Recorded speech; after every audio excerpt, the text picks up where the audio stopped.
Assalamualaikum warahmatullahi wabarakatuh. Bismillahirrahmanirrahim. Alhamdulillahirabbil alamin. Asyhadu an la ilaha illallah wa asyhadu anna Muhammadan abduhu wa rasuluh. Allahumma shalli ala sayyidina Muhammad wa ala ali sayyidina Muhammad. Wa mimman khalaqna ummah yahduna bil haq wa bihi ya'dilun. Allahumma sholli ala wa sayyidina Muhammad. Allahumma wa barik wa ala alihi wa ashabihi ajma'in.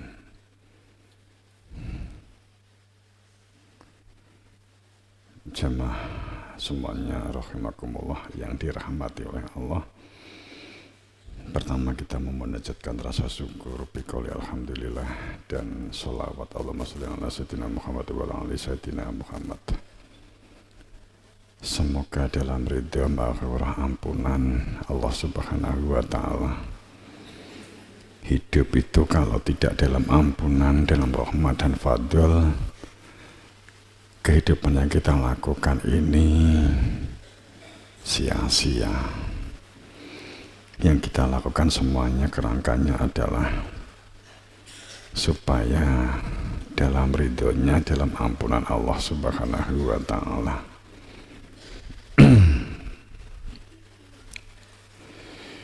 Di zaman yang saat ini memerlukan satu sikap yang kuat kokoh, terbangunnya sebuah mental untuk merealisasikan ya ayyuhalladzina amanu wala tandur nafsum ma qaddamat liqad, bahwa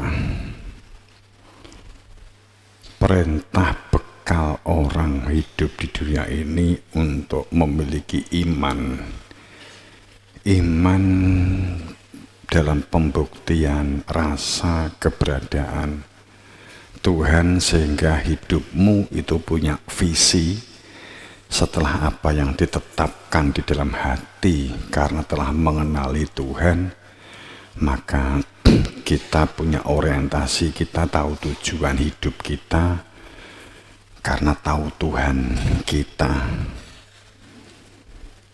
Setelah mengenali keberadaannya Tuhan, dijadikan sebagai tetapan di dalam hati, dijadikan tujuan hidup, sehingga aktivitas apapun, kegiatan yang dilakukan itu karena demi dia.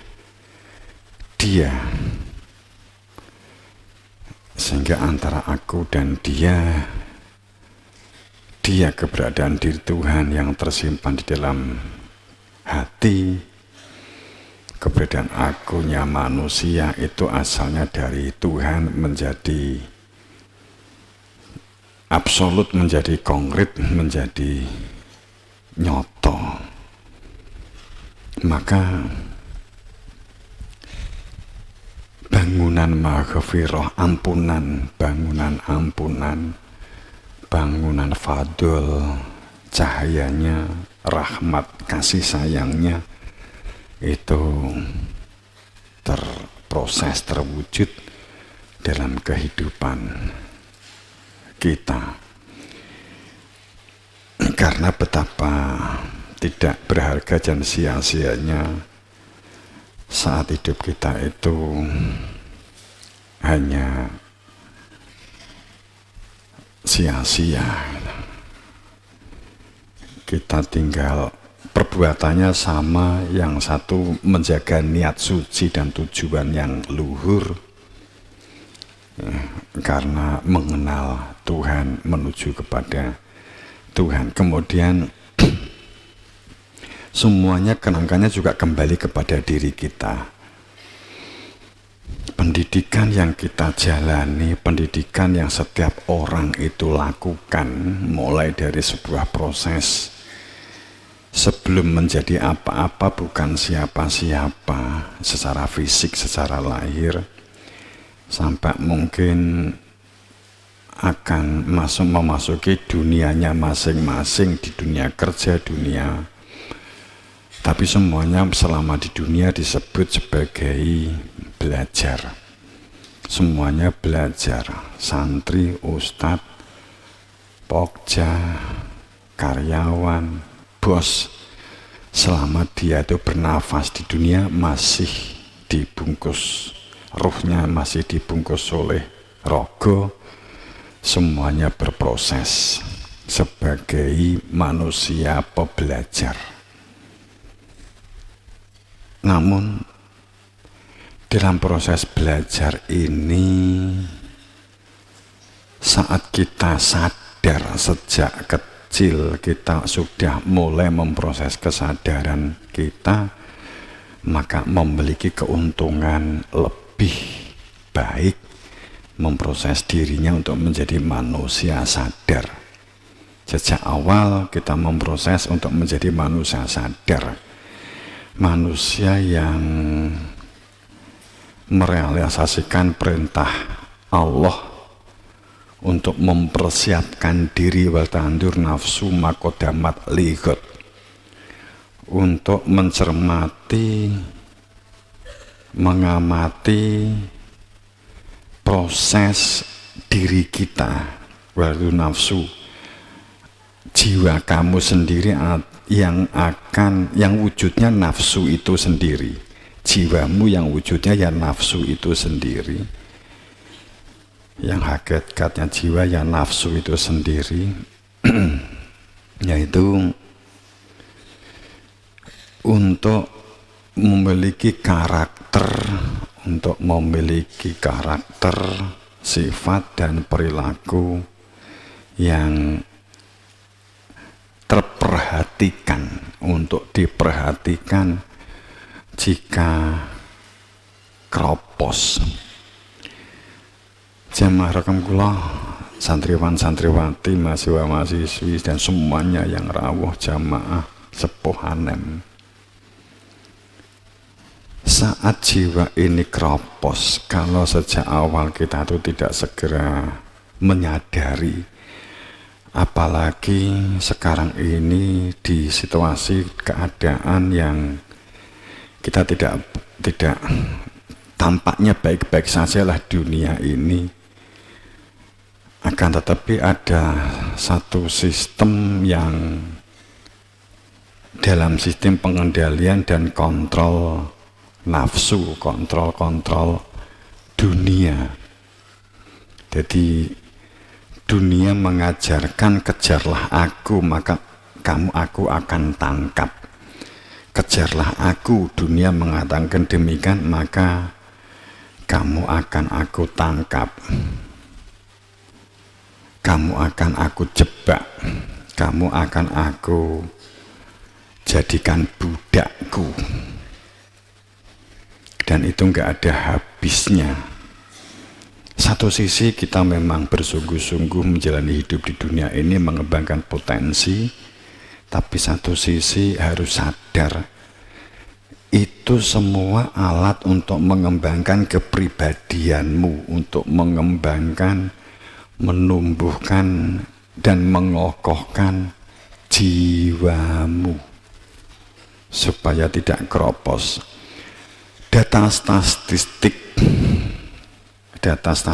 sekarang saja terus terjadi peningkatan perceraian, terus terjadi peningkatan bunuh diri, terus terjadi, ini meningkat terus gitu ya.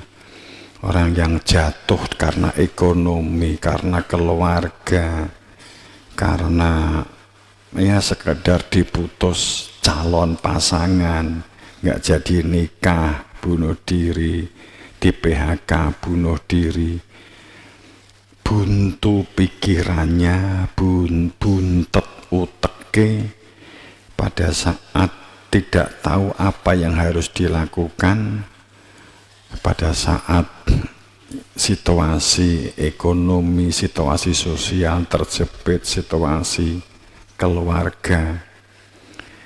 Itu kalau bahasa akademik dikatakan resiliensinya orang-orang sekarang ini runtuh, integritasnya hancur. Jadi resiliensi itu kemampuan bertahan hidup, kemampuan bertahan hidup untuk kemampuan memecahkan masalah dan mencari solusi dari permasalahan dirinya, itu tidak memiliki daya dobrak. Tingkat berjuangnya buruk itu dikarenakan kita sejak kecil tidak terbiasa mengendalikan diri, tidak biasa ngontrol diri, tidak terbiasa muhasabah evaluasi diri. Dengan perilaku sabar, dengan perilaku konsisten istiqomah, dengan perilaku tumak nina, ya, mengendapkan pikiran, komunikasi, itu tidak dilakukan. Karena kamu harus mencari sebuah kekuatan membentuk jiwa yang itu tidak dididikkan di pendidikan, karena pendidikan itu hanya mengajari otakmu itu supaya dapat digunakan berpikir matematika, supaya kehidupan sosialmu itu dapat digunakan untuk menjalani kehidupan sosial kolektif secara massa, komunikasi. Itu ada pelajaran sosial supaya kamu, otakmu dapat berfungsi terkait dengan rumus-rumus fisika, kimia, kan gitu. Terus kemudian, tapi untuk secara spesifik bahwa semua perangkat ajar kurikulum yang diajarkan guru kepada siswa itu sebenarnya media atau alat untuk membangun kesadaran, terbentuk kokohnya jiwa, itu tidak dibangun seperti pada saat di zaman-zaman sistem pendidikan padepokan, sistem ajar. Jadi murni sesungguhnya yang diajarkan zaman sekarang ini adalah skill, walau konsepnya ngomong soft skill gitu ya, ngomong terkait dengan skill yang lembut, skill keterampilan, tapi pada dasarnya kan keterampilan berpikir, keterampilan berbicara, keterampilan itu semuanya benar, tapi itu jadikan sebagai alat pembentukan jiwa. Bicara nih, kowe belajar matematika, kowe belajar kimia, kowe terlepas kamu itu bisa matematika atau tidak, bingung matematika atau tidak, bingung fisika atau tidak, bingung kimia atau tidak, jeblok di kimia atau tidak, mata pelajaran SMA sing termasuk momok itu kan kimia. Padahal kalau kamu tahu hidupmu itu serba kimia, tidak akan terlepas dari proses kimia. Otakmu itu kotak, otakmu itu kotak yang di dalamnya itu semuanya terjadinya proses kimia. Pada saat kamu mengunyah makanan, kemudian memunculkan enzim yang ada di mulut, yang itu memiliki kemanfaatan untuk ketahanan tubuh, tapi prosesnya itu adalah dirangsang oleh otak.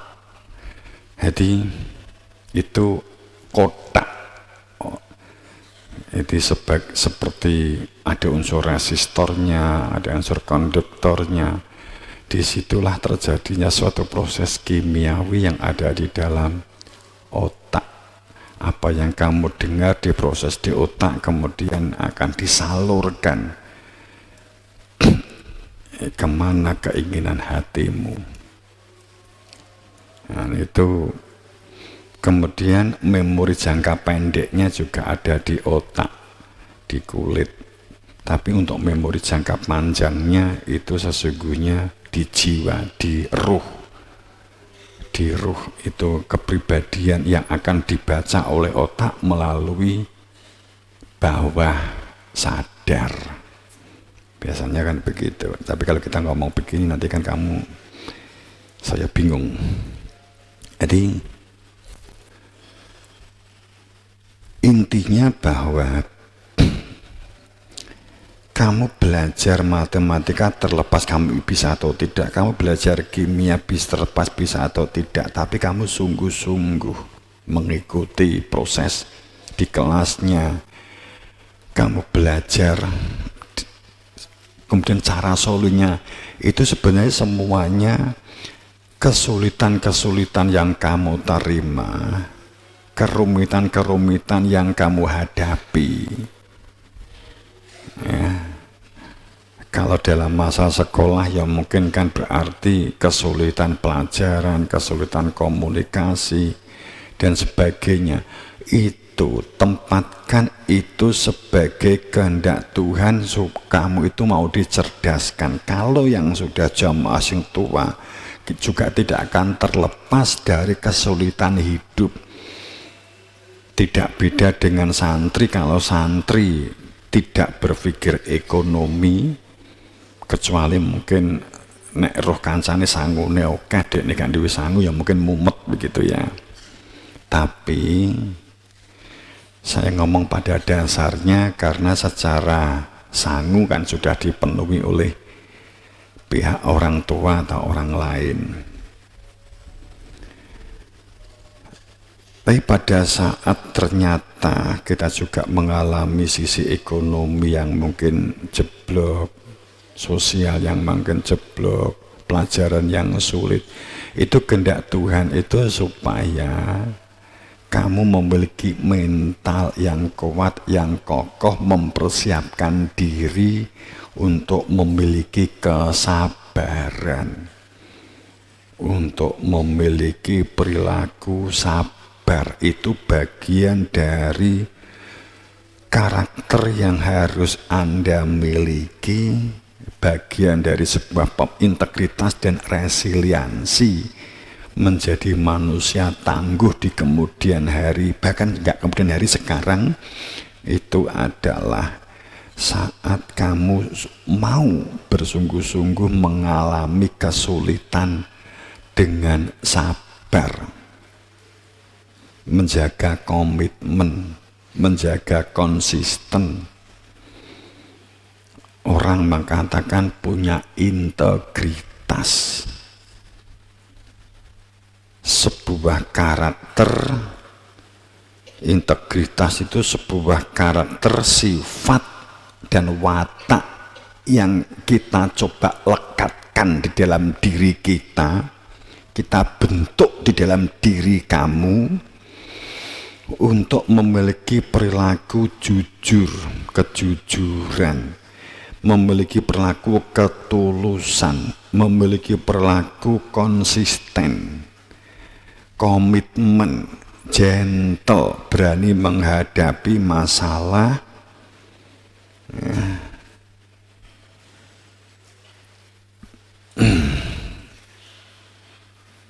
Jadi itu aspek terkait dengan integritas. Itu pun sebenarnya juga hasil, karena integritas itu orang yang mengenal otakmu tinggi apa to, tanganmu tinggi apa to. Kalau tahu fungsinya, kamu berarti berada di dalam dimensi integritas. Bahasanya mudahnya ya, kamu harus berlatih menjadi manusia yang jujur. Jangan ojo dadi orang yang kemudian gampang janji. Engkau anu ya, sesuk ketemuan di anu ya, kan Pak. Enggak jadi tanpa ada alasan, tanpa ada sebab. Janji itu hanya seketika, kemudian besoknya sudah enggak diangan-angan. Teko karepmu gak karepmu, gak teko karepku gak teko ya karepku dewi begitu. Itu akhirnya suatu saat orang yang di sekitar kita itu kayak Sapa sing ngomong sesuk? Sing ngomong si A, si fulan itu loh. Alah kuwi mau ngomong tok, apa tau iso mbuktekne. Aja jadi orang yang kemudian disimpulkan oleh orang banyak menjadi orang demikian.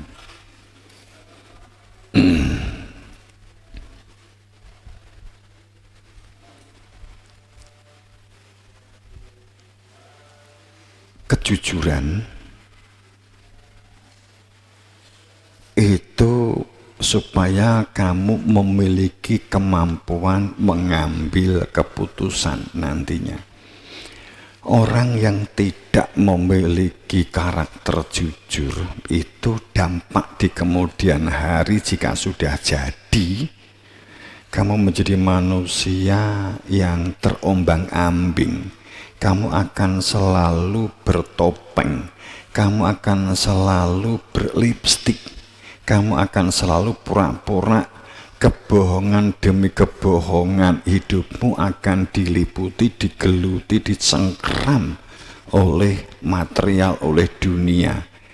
Dan orang yang demikian itu akan dikuasai benda dan akan mengira yang disebut damai, yang disebut tentram, itu bahagia, itu adalah ketercukupan benda. Teman-teman jamaah rahimakumullah, santriwan santriwati, anak-anakku semuanya, contoh sudah terlalu banyak di hadapan kita. Kalau kita membaca statistik kondisi saat ini, terlalu banyak orang yang terjebak oleh dunia material.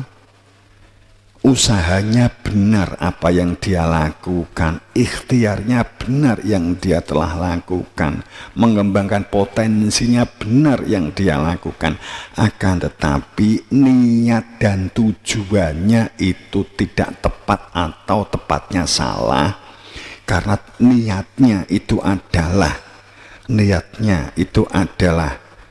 untuk menunjukkan kepada khalayak bahwa dirinya itu adalah orang hebat. Tujuannya untuk memperoleh pujian, tujuannya untuk dipilih, upama begitu, tujuannya material. Dampaknya terlalu banyak data statistik, ternyata orang-orang yang kita lihat mapan secara ekonomi, mapan secara jabatan, mapan secara pakaian, mapan secara kendaraan, karena tujuannya yang salah, maka ternyata faktanya perceraian semakin banyak, keputusasaan semakin membludak, PHK, kemudian bingung apa yang dilakukan juga di mana-mana. Bahkan terjadi bunuh diri massal yang sekarang ini terus meningkat di berbagai negara juga sama. Karena perilaku sosial, kepedulian dan empatik itu semakin tipis, semakin hilang, karena itu bagian dari ruh spiritual.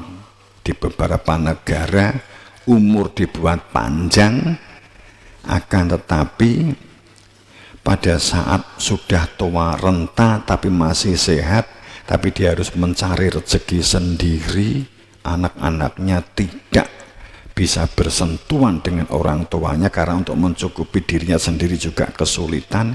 Itu banyak negara maju yang posisinya seperti itu. Hanya kelihatannya di televisi maju, tapi negara-negara semacam itu juga kebingungan.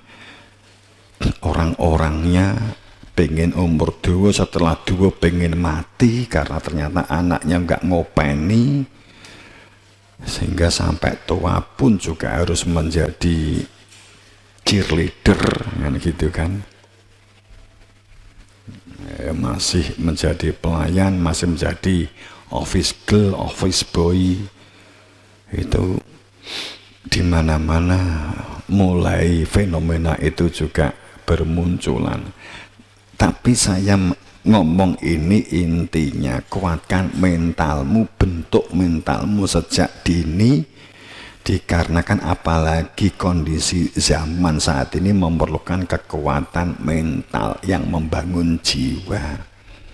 Wal tadur nafsu makodamat lihat. Orang yang jujur itu nggak berani menghadapi fakta.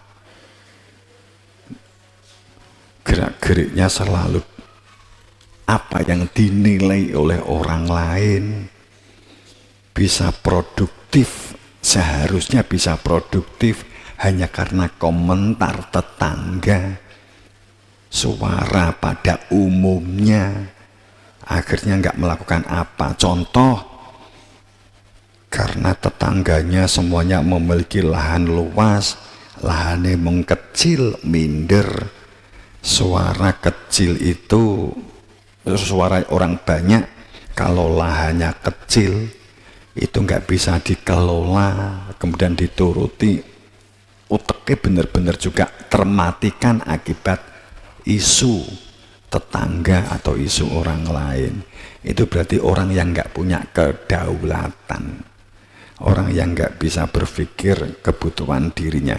Di zaman ini apalagi persiapan kemandirian, produktif, ini sangat diperlukan kemampuan survival, ketahanan, dan pertahanan hidup itu menjadi bagian dari sebuah proses spiritual. Tujuannya itu untuk membangun mental, bukan untuk menumpuk harta benda. Sekarang saya juga minta kepada jamaah cabang ranting untuk kekuatan mandiri dan produktif untuk dikuatkan.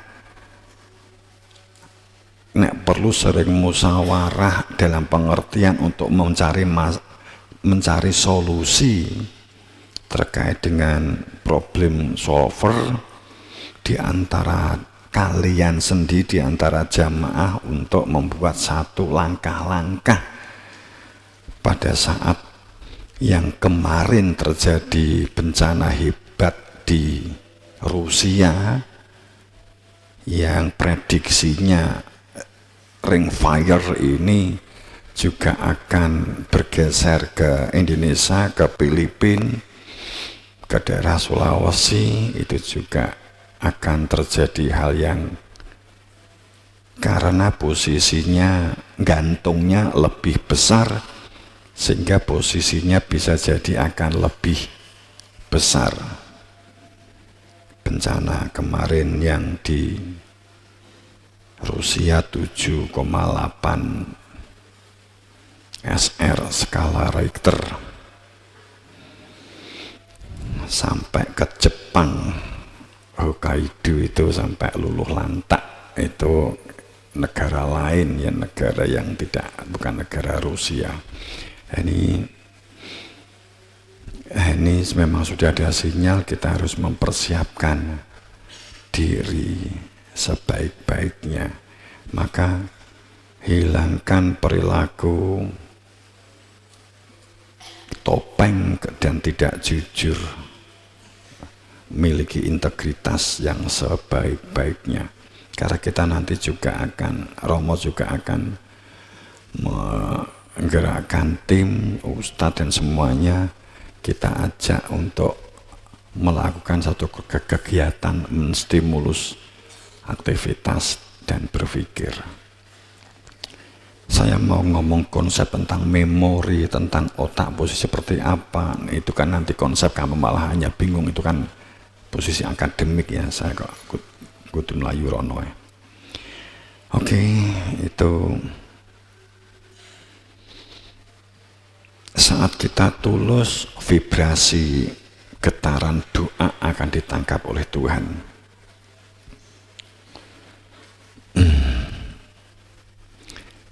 Sing kelas 7, sing kelas 10, hanya karena beda kondisi baru, situasi baru, nggak kerasan, aja gampang dituruti.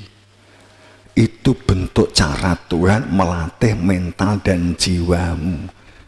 Kalau kamu hanya, kecuali kalau kamu nggak kerasan, karena orang tua, ingin dekat dengan orang tua untuk membantu orang tua karena mungkin ekonomi, karena ngomong bapak atau ibumu mungkin sakit atau apalah gitu ya.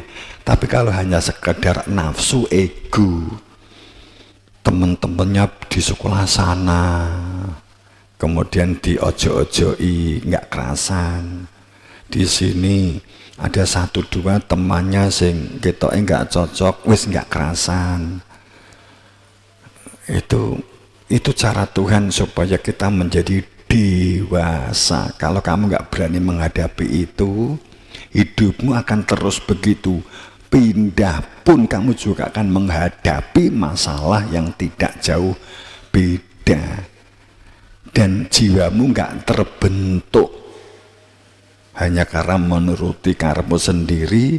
Seharusnya kamu terbentuk jiwa yang kokoh, jiwa yang komitmen, jiwa yang sabar, jiwa yang konsisten, kan gitu. Terus akhirnya sing diwis keluarga akhirnya cerai, nggak bisa komunikasi dengan baik, ya seterusnya akan menjadi orang yang nggak bisa komunikasi, seterusnya menjadi orang yang jiwanya rapuh.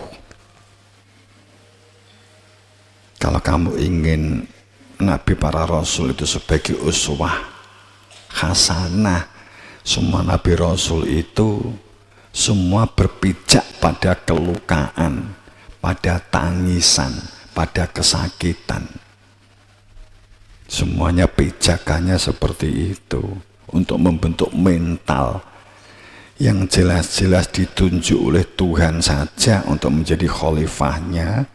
Itu mengalami kelukaan yang jika kamu yang menghadapi itu sudah bunuh diri ping 100.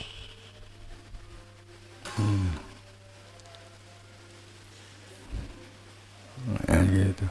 Itu padahal logikane mosok utusan diparingi kelaran kan gitu. Ini faktanya para nabi, Nabi Ibrahim, Nabi Muhammad, Nabi Isa, semua kan mengalami gejolak hebat. Ya nanti kita akan cerita tentang peradaban membentuk. Tadi kan saya ke tim, nanti temanya bagaimana para rasul membangun peradaban di zamannya masing-masing. Apakah sekarang ini akan terulang? Sebenarnya kan itu.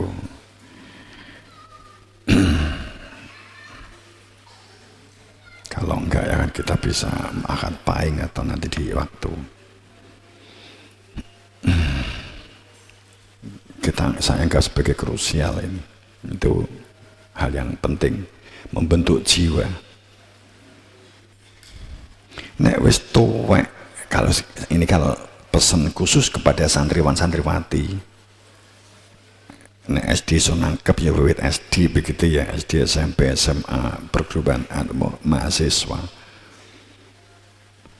Sekarang ini zaman AI, zaman robot, zaman chat GPT, berbagai istilah dan berbagai platform di media sosial dalam itu. Iya, mungkin kamu berpikir pekerjaan ke depan yang tidak hilang itu apa? Oke, tapi saya tegaskan di sini, pekerjaan yang nanti akan terus melekat itu adalah kejujuran, itu adalah ketulusan, itu adalah kesungguhan kamu mau belajar, itu adalah resiliensi, tangguh menghadapi situasi dan kemampuan memecahkan masalah, cara memecahkan masalah, komunikasi untuk memecahkan masalah. Kamu tidak dituntut untuk menjadi orang cerdas, orang pinter, serba tahu, semua masalah dapat kamu tangani. Bukan itu yang diperlukan, tapi kemampuanmu komunikasi untuk mencari solusi. Kepada siapa saya bertanya? Kepada siapa kamu komunikasi terhadap masalah kamu? Kalau enggak buntu, bisa yang terjadi seperti statistik sekarang, banyak yang bunuh diri. Miliki sebuah berorganisasi dan integritas. Anak-anakku, kuatkan itu. Cirinya, berangkatnya adalah miliki kemampuan mengendalikan diri dan mengontrol diri dengan perilaku sabar, perilaku komitmen, perilaku konsisten. Kuatkan ini. Jangan biarkan diri kamu itu dalam mengikuti sebuah alur. Ini saya ulang-ulang, saya anggap saking pentingnya. Kowe di kelas, kowe pengen biasanya ngomong karo koncomu gak aneh enteke, sembarang sing mbok ruwi mbok komentari ngomong karo konco sak bangku, ngarep bangkumu, ngguri bangkumu. Latihlah untuk mengendalikan diri, tidak bicara. Karena saat itu yang diperlukan kamu menjadi penyimak, pendengar yang baik. Itu akan luar biasa. Karena pada akhirnya orang spiritual bukan ini saja yang harus dibentuk. Kalau kamu menjadi orang pinter, itu adalah kamu memiliki kemampuan menjadi pendengar yang baik. Tapi kalau ingin spiritual, kemampuan jiwamu itu melambung, terangkat, maka yang diperlukan adalah situasinya connect, situasinya sambung, kamu nyambung dengan mata pelajaran, nyambung dengan gurumu. Jadi pada saat sampai pada kualitas tersambung, tidak sekedar menjadi pendengar yang baik, tapi tersambung. Pada titik tertentu manunggal, menyatu. Latihlah itu. Percaya bahwa itu akan membentuk kepribadianmu. Seseorang semakin tidak bisa ngontrol dirinya, tidak bisa mengendalikan dirinya, suka berbicara sendiri, itu untuk menjadi manusia, itu sudah ciri tidak akan menjadi manusia sukses. Kalaupun dia pinter atau sukses, akan terjadi perilaku arogan.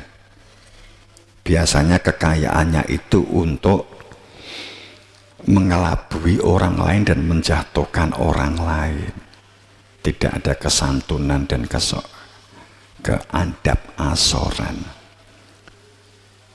Tapi kalau ini kan kasuistik, tapi sing pokok kecenderungan, ciri, bentuklah pribadimu menjadi orang yang beruntung, qad aflahal mukmin, menjadi orang-orang yang beruntung, menjadi orang iman. Jadi sam'a, pendengar, penyimak yang baik. Kalimatnya tidak pendengar yang baik, sam'a, connect, manunggal, menyatu. Ya, itu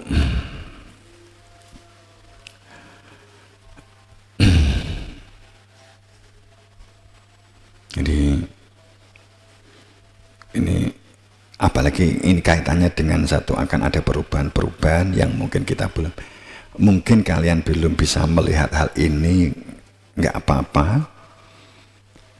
Kalau Pondro mau nyampaikan ini akan ada situasi tertentu, saya hanya berharap kamu percaya, ya. Saat sebuah sistem itu sudah dianggap salah tapi kaprah, sesuatu yang salah tapi dianggap benar, itu akan ada masa kehancurannya. Akan ada masa. Semua orang di dunia ini berpikir bahwa dunia ini adalah tempat kebahagiaan.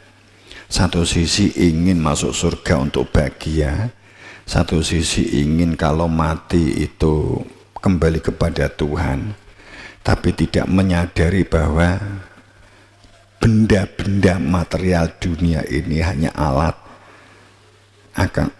yang justru digunakan sebagai tujuan hidup. Niatannya juga untuk tujuannya adalah materi. Optimalkan, sekali lagi optimalkan potensimu, ikhtiarlah, berusahalah. Kembangkan UKM, kalau punya peluang UKM, usaha kamu lakukan. Tapi kamu harus sadar sesadar-sadarnya, bahagia, ketentraman dan damai itu di hati, bukan di uang, bukan di jabatan. Apa itu enggak boleh? Boleh, itu gak alat, itu alat. Yang salah yang banyak. Ngopo sih akeh wong sugih tapi kok do bunuh diri? Ngopo? Akeh wong pejabat tapi kok do korupsi. Akeh pejabat, anake pejabat do sombong. Ngopo? Karena dikira kebahagiaan dan kedamaian itu dibenda. Ya. Tuh. Makanya sekali lagi kuatkan perilaku membentuk mental. Ojo gampang dadi wong putus asa. Ojo dadi gampang wong ngrasani. Jangan jadi orang yang mudah ngerumpi.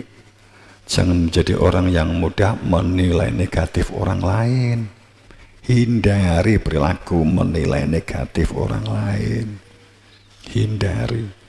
Kalau kamu rajin, orang lain diajak rajin nggak mau, nggak usah gelo. Ya kamu harus rajin sendiri, nggak usah malu. Kenapa? Karena saat kamu rajin itu menjadi doa, dibaca oleh Tuhan melalui semesta, vibrasinya itu doa, itu menjadi tabunganmu, menjadi investasimu. Saat nanti titik tertentu kamu akan ngunduh, gitu. Percaya, memang begitu, posisinya begitu. Saya bukan kata konsep, saya melihat proses getaran vibrasi itu bergerak, alur kerja vibrasi alam semesta bergerak seperti apa gitu. Saya sempat diperlihatkan terlalu jelas. Makanya kesulitan dunia itu cara Tuhan untuk supaya kita dewasa. Ya. Oke, kita masuk teka-tekane ya.